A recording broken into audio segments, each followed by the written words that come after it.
Hi Ray, thank you for joining us today. Pleasure. You've been a massive help to me in OGV over the years, so it's great to sit there and have a catch up with yourself. If you can just share with the listeners who you are, what you do, or what you've done. So my name's Ray Riddoch.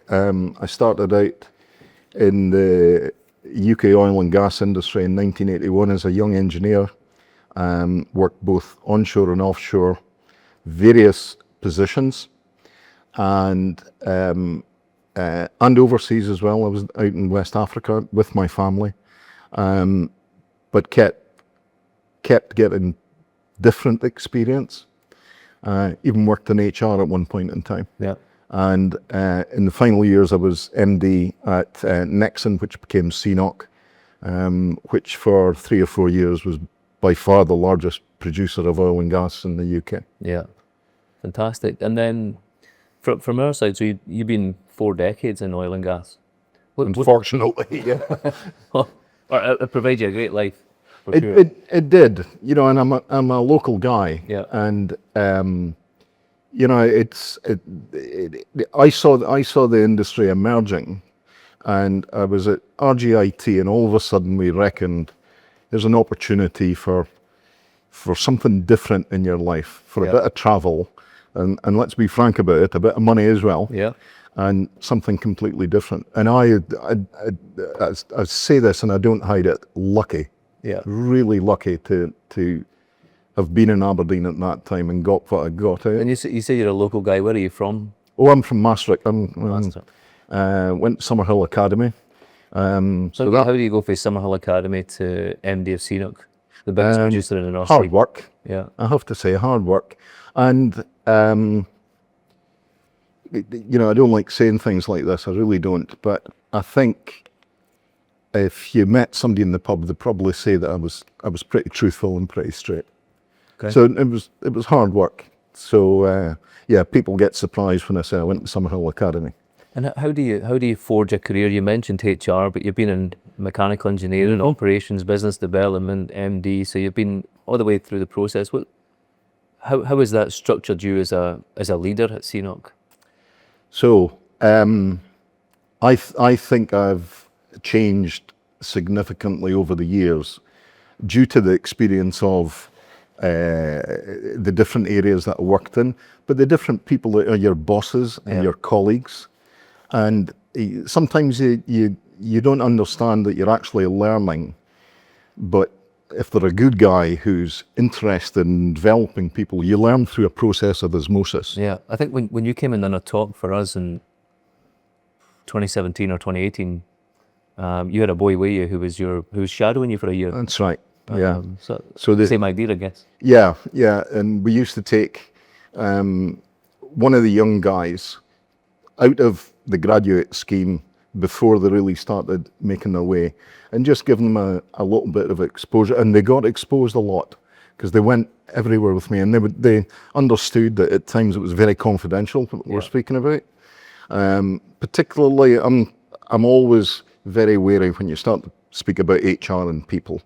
So they were very aware of that, but I would like to think that they ended up in a different place at the end of their year than they did at the start.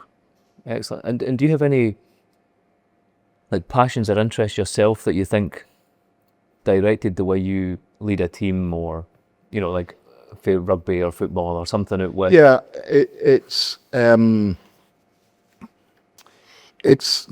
the first time I've been asked that one.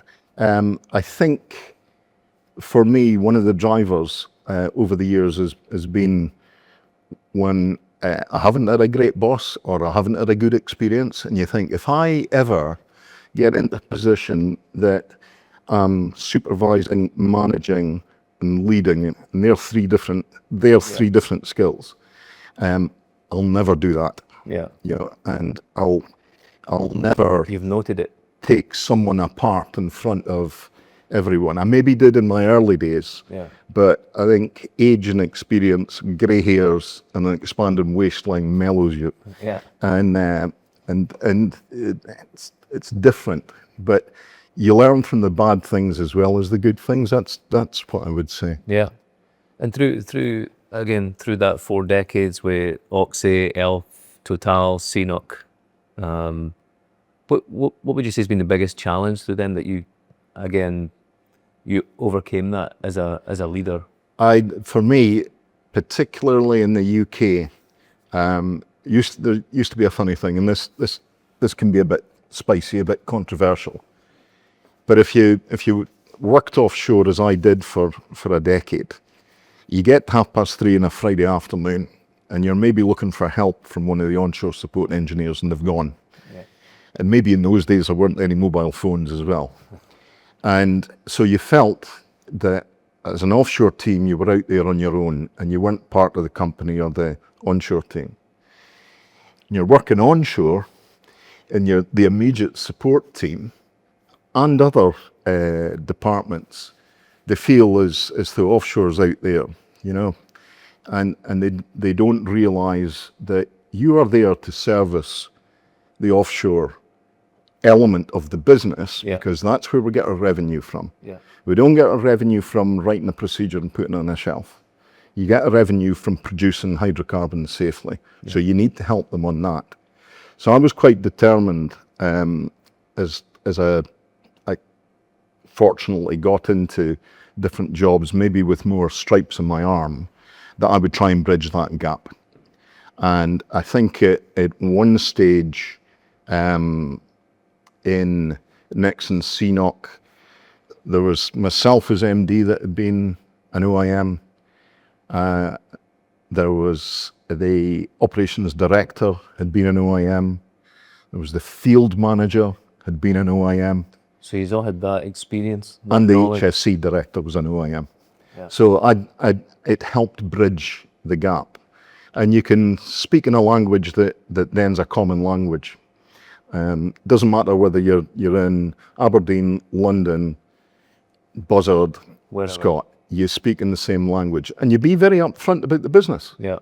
And tell them and share them, because they're interested in it. They want to know. They want to know. Yeah. And they want to know where they fit in.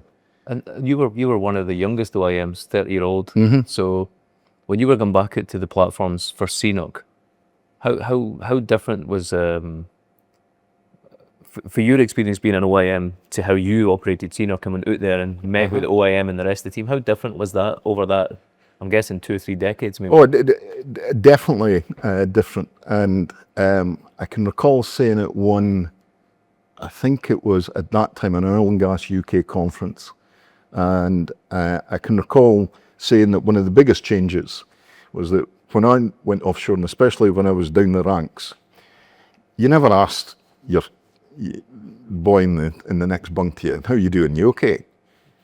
All that you were interested From a mental in health was, point of view.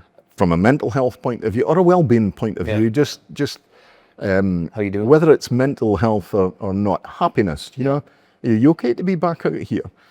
And 9 times out of 10 we're quiet for the first couple of days, and you get into the swing, and then you're starting to say, I'm getting there. I've only got 9 days to go. I've only got 8 days to go. And especially if you've got something attractive at the end of it, enjoyable to go to. And I said at this conference that all you were interested in was getting into the Spiders for a few pints and then on the train. Yeah. It's changed totally now. Yeah. And I think the younger generations out there have got far more emotional intelligence than my generation ever had. Why is that? I think because society's changed. Okay. And I think also Is the industry changed in a way that it has. Without a doubt it has. And it changed with Pipe and Alpha, but it changed on a number of occasions after that as the context changed. Yeah. And sometimes the industry was challenged on when the oil price went, and then you'd come back to life and you'd get going again, and all of that was change from, if you allow me to call them, the old days when I started, and it's good to see. Yeah. It's really good to see. And there's been a lot of technical advances. We were speaking before this about AI and the massive differences that's going to make. But there must have been substantial technology leaps our 4 decades within the industry, whether that be Absolutely. Wi-Fi coming onto the rigs or Sky PD or Absolutely. You know, and I can remember the time when we first got TVs in our cabins. Yeah. That was because there was one, maybe 2 TVs, and that was about it. But what struck me was how primitive it was in the late 70s, early 80s. And I do mean primitive in terms of how you went about your business. Guys going out in all weather and trying to open a valve or close a valve. Radios that weren't the best radios. And then at one point in time, around about the late 90s into 2002, I was operations manager on Elgin Franklin, okay. which at that time was the largest high pressure, high temperature gas field in the world. Wow. And we were trying to develop technology that didn't exist. Yeah. And we were taking it from the aviation industry. Yeah. And we were trying it out because we didn't know how to actually produce from that. It's still very much in its infancy, yeah. And it was to see that difference over a couple of decades was remarkable. And it's moved on again. Yeah. And so it should. We need new technology. If you were to go to a rig with somebody new and explain to them, or just tell somebody who just came off a rig, when I went out, this is what it was like, how different would it be, or how much would they think you're talking shit? I think somebody actually once said to me, there was a really interesting program on a couple of years back about how primitive the Apollo program was. Yeah. And you know, when you saw them going up, and you've got more capacity in your phone than they had at that point in time. Yeah. And somebody said to me, that's the difference in the industry, that it was that primitive back then compared to now.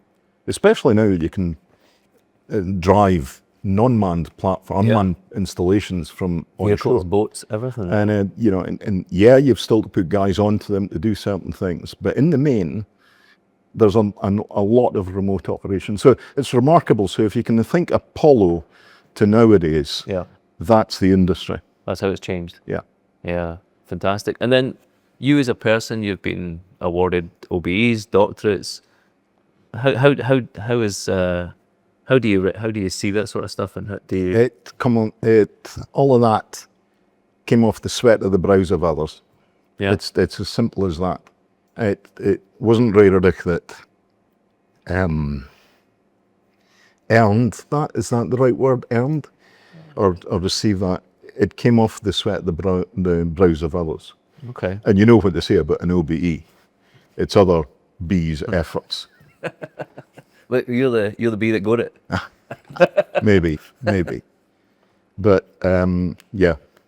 Yeah. I remember seeing a photo with a lovely big red robe. Oh, dear God. Dear God. In 40 plus years at oil and gas, you must have experienced some really tough times. Oh yeah. And you know, and I mentioned briefly there, Piper Alpha changed my life. Okay. And it shaped me, and it gave me scars. And in many ways, those scars were good to have because they gave you the strength to say, well, we're not going to do that. And we're not going to do this. We're going to do it the safe and right way. What age were you at the time of Piper? 28, 26, 27. Wow. So it's still relatively young. And yeah, for something like that, because there never was, and thankfully never been since here, a disaster like that. No. And neither should there be. And you should learn from it that every decision that you make, especially if you're in the operations side of a business, but I would include finance in this, every decision you make has got a consequence. So you've got to think through that consequence. And you've got to understand the consequences if you get that decision wrong. Yeah. So if you choose to cut an element of your budget and stop maintaining something, is that the right decision? Let's really work that one through. Yeah. And I have to say, probably the people round about me used to get bored with me saying when oil price collapses and we have to trim our budgets because we are a business, then I want to go through that very carefully. Yeah. I don't want to leave it to folk that just are going to take a black pen and go through it. Yeah, just looking at cost. So we used to go through every single line and really, really chew the bone on whether we could do anything here. Yeah. And whether it was okay to go there or not. Yeah. And that, I guess that's one of the biggest things about me, is understanding the consequences of when you get it wrong. Yeah. And that comes out of Well, the experience, big experience, as a young one. And, involved in other instances offshore as well. Yeah. What about other parts of the world? Um, Like you've been in Africa and things like that. Yeah. I would imagine Africa decades ago must have been challenging. So, interestingly enough, one of my first learnings when I got out there, and I looked after a block in Angola. And Angola, at that time, we landed within a month or so of the 28-year civil war Wow. finishing. Right. So it was a time of change for Angola. But one of my early lessons, Angola's environmental laws round about what you can do in a platform were tighter than the UK at that time. Wow. And When was that? What kind of year was So I have no idea why, but I remember thinking at the time, my goodness, they're more stringent. And not nowadays, Yeah. but at that point in time, so that was the first sort of learning that I picked up. But you start to go through that, and so what does that really say? The big assumption is that this sector in the UK is the best in the world. Not necessarily. Yeah. You can learn from others all the time, and we need to keep doing that, especially as the industry is going through so much change just now. Yeah. And especially as we work our way through to net zero. But it's a very global industry now. Like there's everywhere you go. And we were in Africa last year. We had NG Ayuk, the chair of Africa Energy Summit, here a couple of weeks ago, and he was telling us just basically, he said 6 out of 10 people that he meets around the world, around Africa, in different parts of Africa, in senior level positions, went to university in Aberdeen or Dundee. So we have an industry here, a supply chain here that's working all around the world. Yeah. Everywhere. Yeah, and but you have to remember, we had to start at a certain point in time. Yeah. And we had to learn from others as well at that point in time, and it was mostly the American industry that was coming over, in, yeah. but the French industry as well. So we had to learn and then build up that technology base, that level of understanding. And I think the universities have done a great job over the years. Yeah. I think RGIT at the time clicked in very quickly that they needed to start putting courses out there that reflected The industry. the industry. Yeah. So drilling, Yeah. subsea engineering, whatever that was. So all of these topics were there at the time. Why do I think that? Because I think they were trying to prepare those of us in our teens and into our early 20s coming out of college and uni to actually go out there and work, Yeah. And a huge opportunity at that time. get a job, and learn more. Yeah. So yeah. So through all that, then just come back to leadership. What is Ray Riddoch's leadership style?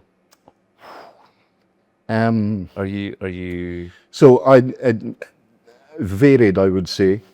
depend on the position, the team? Depending on position, the context, and what you're trying to do in the business. But one that I was quite clear on when I did get into board director level and MD was, and the only way I can describe it is if you got a team and you're saying, right, on Sunday we're starting out in Aberdeen, and I want you to be in London by Friday.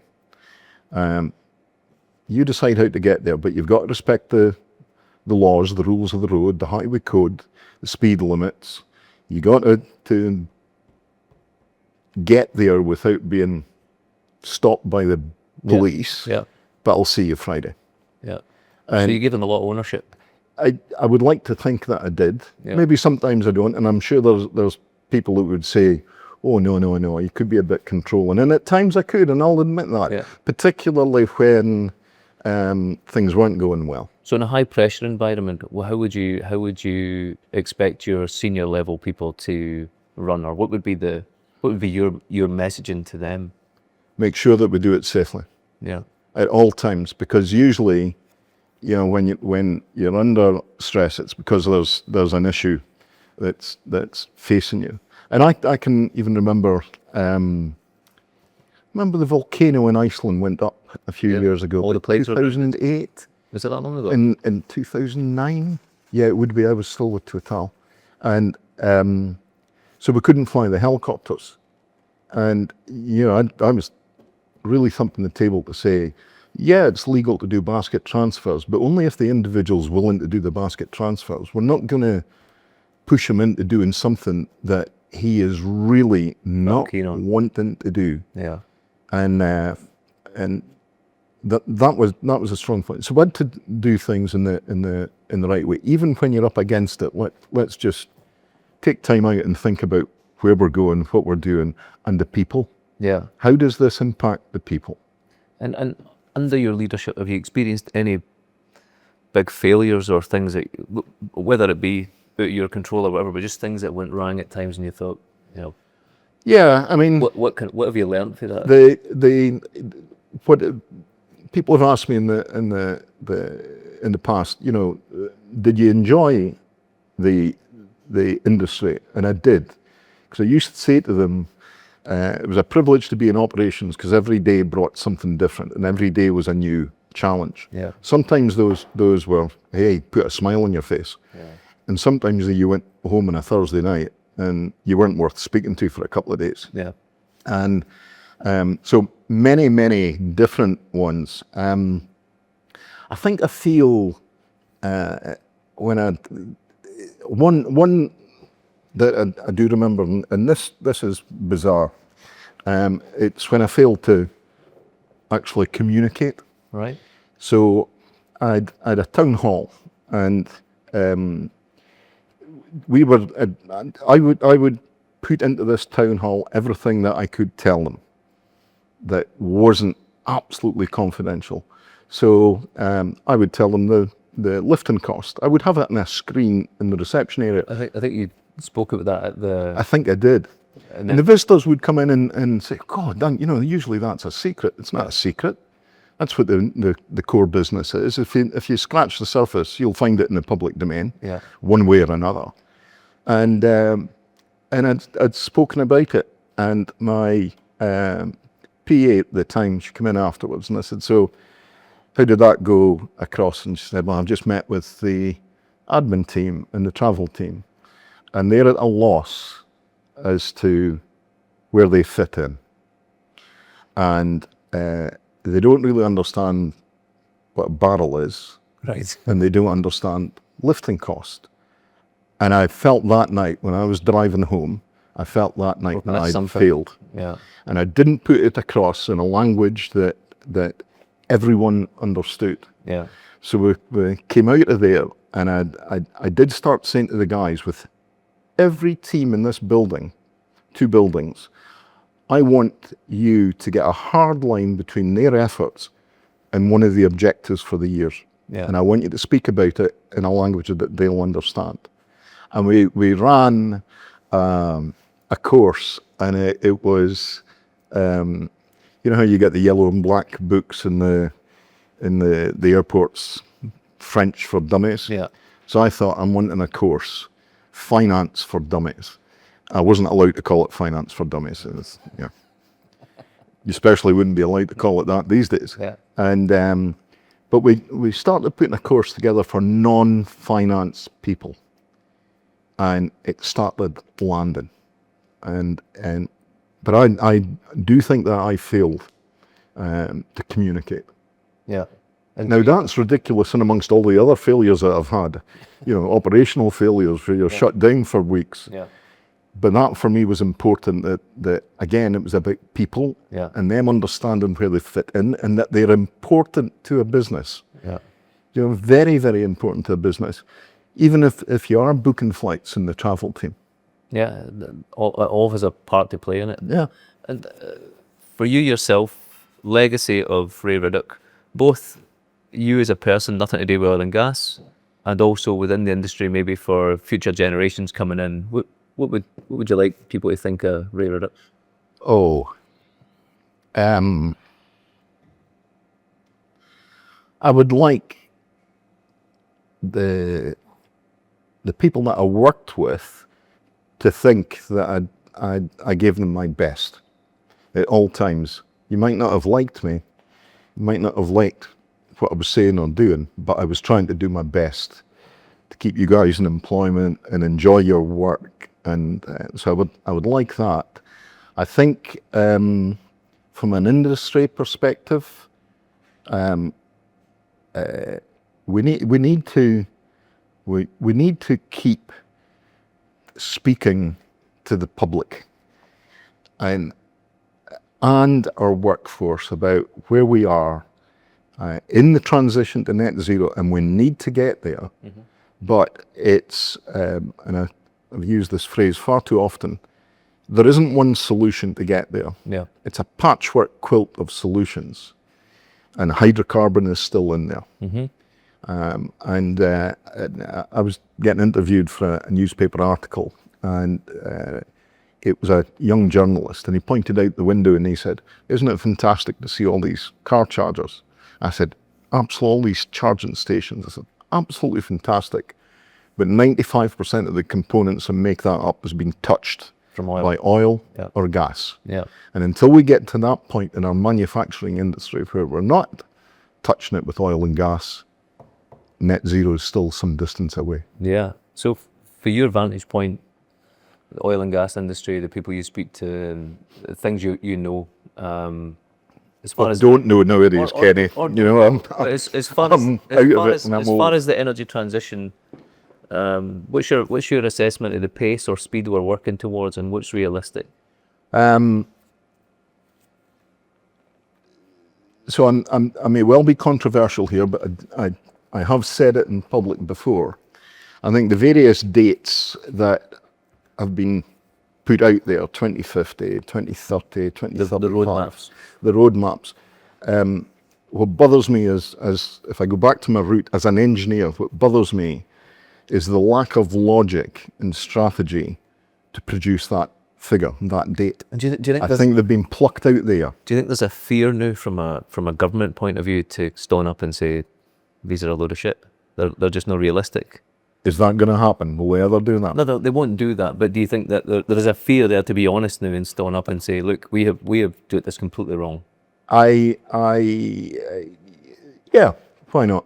You know, I'll say it. Yes. Yeah, I think they are. And I think the majority of people in the industry think so as well. And I'll go further than that. I think there's a lack of understanding. Yeah. In the various areas of government and regulator. I think there's a fundamental lack of understanding of exactly what the challenge is. Yeah. Yeah. So some industries, you know, if you look at the hydrocarbon industry, it's made huge inroads into reducing its emissions and getting towards the net zero. Yeah. But there are other industries out there with an even bigger challenge. If you look at the cement manufacturing industry, if you look at the agricultural industry, we touched upon building earlier on. So all of these industries have challenges, not just the hydrocarbon. Yeah. So we're not the only ones that are faced with this. No, but it's been heavily impacted, especially here in the northeast of Scotland for sure. Yeah. So another thing we spoke about was the training that people have been around the industry globally have earned or learned here in Aberdeen and Dundee in the northeast. How important is it to keep that level, that skill force, that workforce that we have? Without a doubt, and more, and I'm sure in your research you'll have pulled up an interview that I did some time ago. In a time of downturn, come back to this. Somebody sitting down in an office with a black pen and going through that. At a time of downturn, what was typical. Training's a big thing to get killed. It is. When I was growing up in the industry, training was the first black line. Yeah. Let's do that. Training and marketing. I took the view when I was faced with the downturn of saying we need to improve the competency and the technical skills of our people to get us out of this. Yeah. So I don't want to touch the budget and training. As So you- it's too easy a target. Yeah.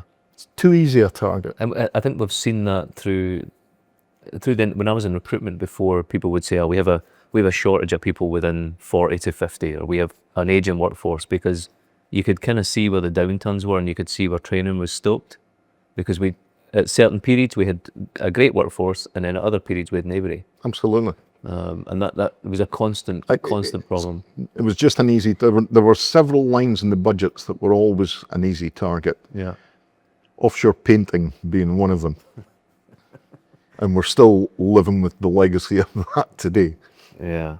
And then as far as technology, how would you see the industry 20 years from now? We've talked about how far it's came in the last 30, 40 years.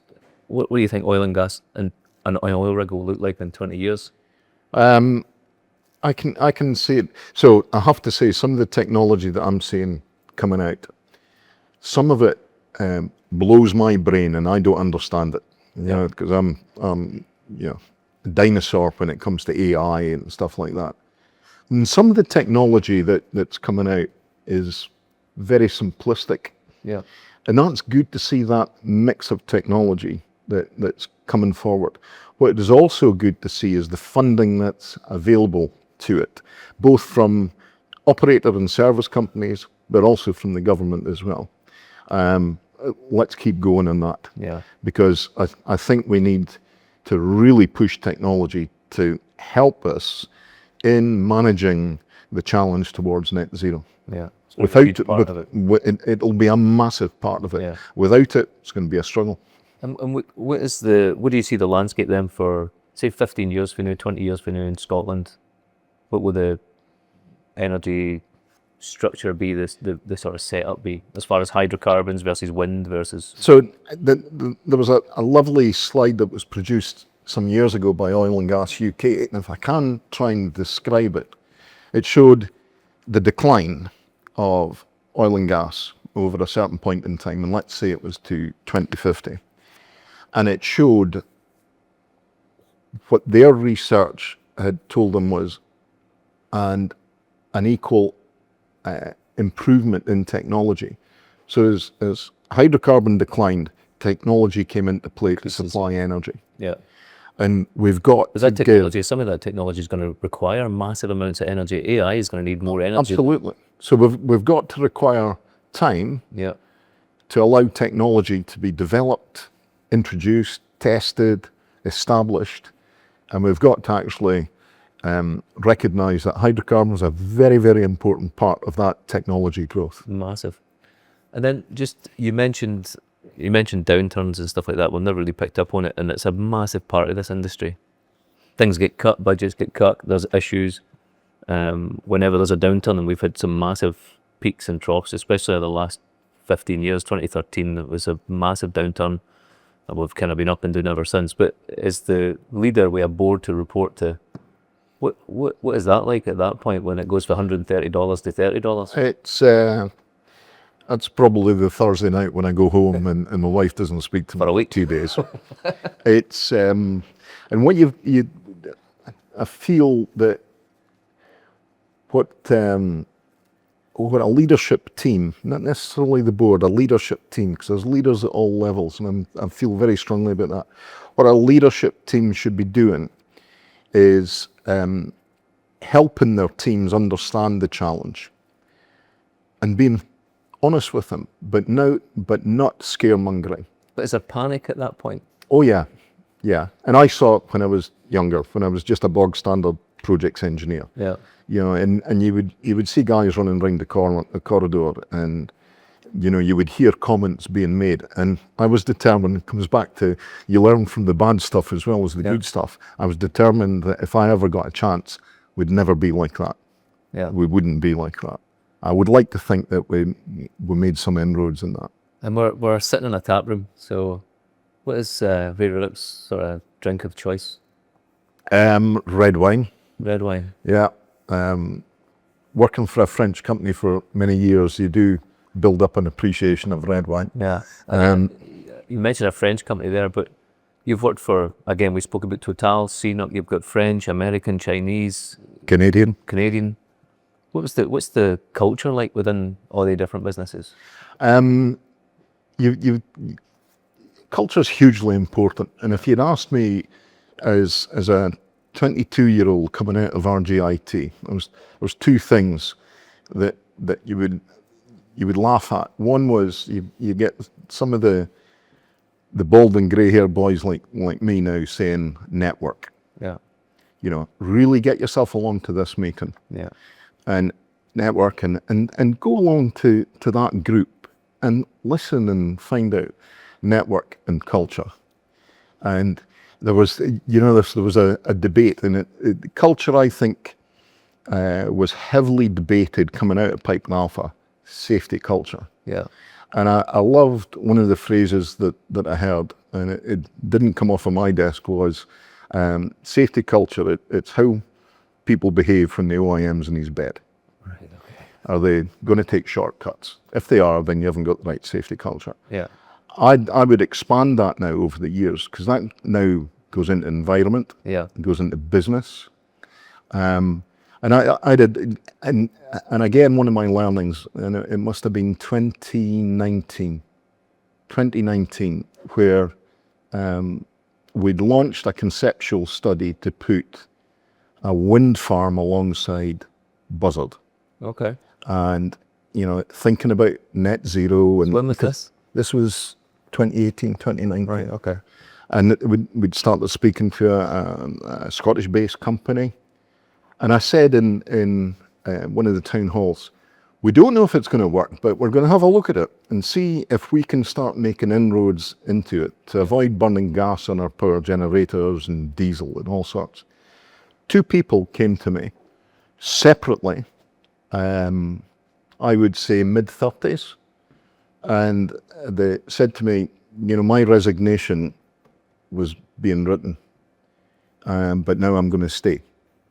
Because of that? And I said, what? These were two people that I respected and I valued, Yeah. and they were going to leave. But what have we been doing wrong that you got to a point that you were going to leave? And they said, both of them used words to the effect of, my moral compass was pointing in the wrong direction when it came to environment. Wow. For somebody at that time in his 50s, Yeah. and thinking that you've been round the block a few times, wow. Yeah. I went home that night and I thought, I've learnt a big lesson today. That's the change And that's a massive in thing. society. Yeah, we're seeing that when we speak to uni students, and the oil and gas is not a thing. But also, I think they're not being made aware of actually there's many careers within oil and gas. It's not just Hugely. there's finance, HR, there's everything. It's not just Yeah. dirty oil and gas. There was a great day put on by Opito, and it must be around about 2010, and it was for school kids. Yeah. And it was down at Pittodrie Stadium, and they'd managed to get, and I was on the board at Opito at the time, because I firmly believed in the then CEO, David Doig, and what they were trying to do. And they had managed to get virtually every profession, skill, trade associated with the industry. So from the paramedic through to the chef, Right.